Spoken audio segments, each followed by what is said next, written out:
Hey guys, welcome back to ArtosisCasts. This is going to be our last Ample Terran vs. Zerg. So far, he has been struggling here against Saber. This is game number 3. Between the two, we're on Eclipse now, so two-player map. Definitely has pluses and minuses. This map has become pretty hard against good Zergs because there's no real way to deal damage. But the fourth base is easier to deny than most other maps. So those are kind of the two things. It's like there's no real threat of damaging Zerg, but hard to get fourth base as Zerg. Generally, the style is 3-base Zerg into like 3 macro hatches here. Get a big army to push Terran back and take the fourth. I mean, we'll see if something like that occurs. Or if Ample just wants to do a proxy racks. So this... Actually, I'm not... Oh, is he blocking the hatchery, actually? Is that what he's going for? I think that is it, actually. Yeah. So I think he's coming down to maybe, like, eBay block or whatever. To just prevent Saber from taking a base. I was like, what is this? But... okay, I kind of get it. I'm kind of on board. So there's the eBay. And, you know, this can be a good move, but it is a pool first. So Saber may be a little bit lucky as far as what build he chose. Still not terrible from Ample. I actually will tell you guys a little thing. I think I may have mentioned this one time. I was sworn to secrecy many years ago. But basically, Asem found a bug. So Asem, if for those of you who don't know, he was a very good friend of mine back in the very old days of StarCraft 1. And he actually became a pro gamer on the Hexatron team. And was a great Terran player, right? So he actually found a bug that no one else knew about, that he kept in the back pocket but never got to use in a pro match. Where with an eBay or with a Rax or whatever, you can actually freeze them in a floating position where the game thinks they're still on land. It worked best with a barracks, and we tested some timings on it to try to stop an expansion, but something like this. So basically, there's a way to do it where if you have a barracks, you tell a Marine to make and lift off at basically the same exact time. So it lifts off while making the Marine, and it can actually make the Marine while flying, and it will pop out.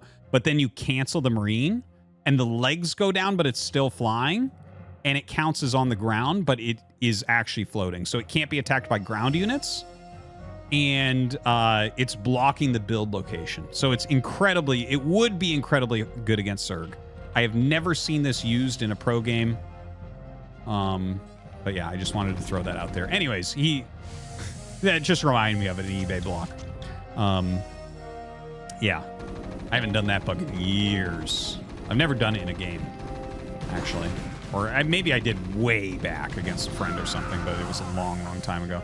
Okay, so this is a little bit annoying. The Lings are getting in, but they haven't really done too much, and they have actually taken a ton of damage. The eBay block has been dealt with.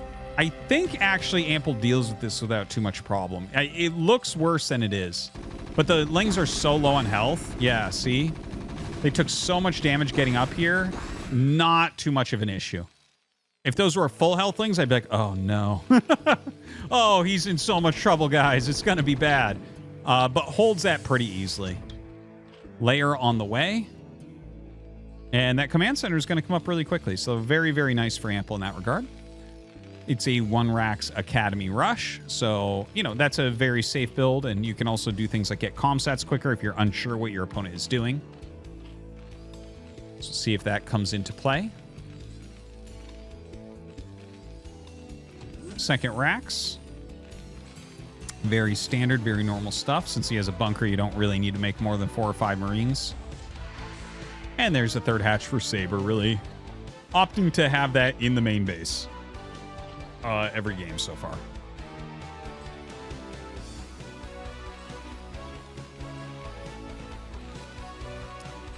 All right, so Academy going to finish up. And, I imagine that we'll see Ample just, pop out, probably 1 medic, maybe 1 fire bat, and then maybe push out. A move like that can be okay in a game like this. Because even if your opponent is making a decent amount of lings, the economy with how slow this hatchery was and the fact he already spent 6 lings, like the economy is going to take a pretty big hit at that point. So even if you lose a few bio units, like you can still be completely okay there.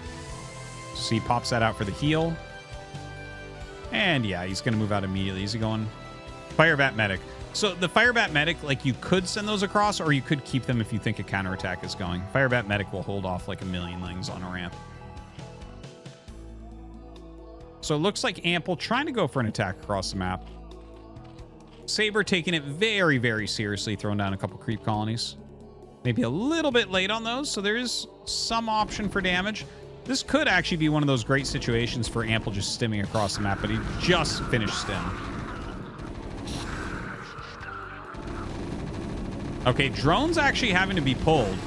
Uh-oh.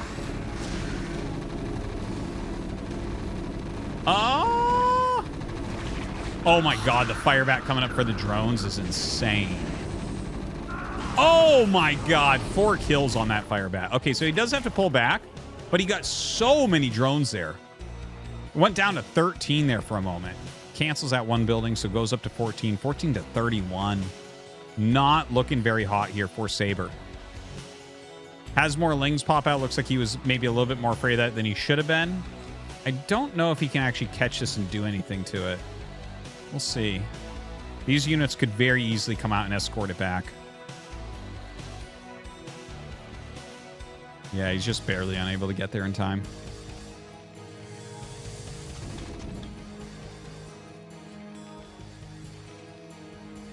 All right, so missile turrets on the way. Range coming up here for Ample. Definitely with an advantage this game. Now, you can see that the Spire is done, but notice how he's not making mutas. The thing is, when the Spire is finishing and you start a bunch of eggs, your opponent has to make missile turrets. You could decide to never make a muta in your whole life, and he still has to make the missile turrets, because if he doesn't, you're going to just lose to the mutas.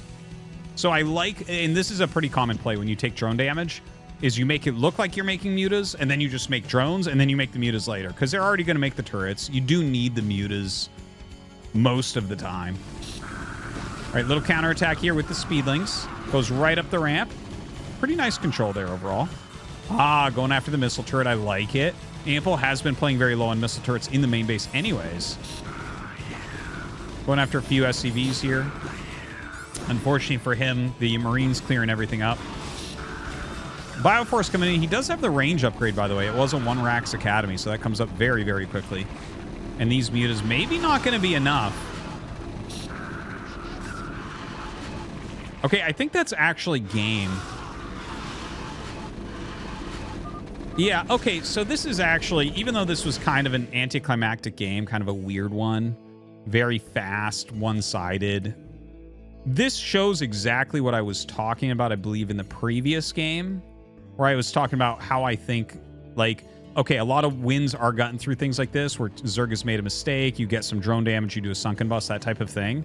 But this is not something that you can just be like, oh, that's what I'm going to do this game. These opportunities open, and it can be a very easy win like this occasionally. But if the Zerg plays a solid defensive game, this isn't something you can just be like, yeah, that's what I'm going to do. It's not like a true path to victory. It's a punishment path to victory. Zerg, you're like relying on heavier mistakes than should normally occur, if that makes sense. And I think you see that in the series. I think, from what I've seen, without question, Saber is better ZVT than Ample is TVZ. Better overall decision-making and play. Like, even this game that he won, I'm like, there was definitely some non-cleanliness from Ample's side. So, taking a look at the two of the 3 matchups already that Ample plays, his TVP looks world beater. It's like top of the world TVP looks really, really good. His TVZ looks very mid to me. Honestly, like, it's, I don't know, just like mid S rank TVP. This does not, or TVZ, this does not, if he makes it in the next ASL, I don't think it'll be on the back of his TVZ based on what I've seen. Obviously, it was 3 games. Maybe he was playing poorly, but I don't know. You can let me know if you agree. Thank you for watching, guys. Hope you enjoyed his TVZ, and we'll see you next time.